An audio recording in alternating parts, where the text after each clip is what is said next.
magically, when those unthaw, the skins just slip right off.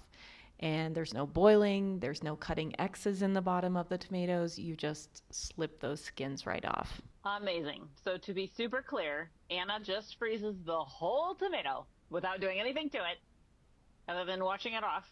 You freeze them, and when you're ready to work them up, either cook them Yep. fresh or can them or whatever you want to do with them, then you let them defrost a little bit. The skins slide right off. Just pull them off like a beanie, a little hat, bloop, and then they're ready to go.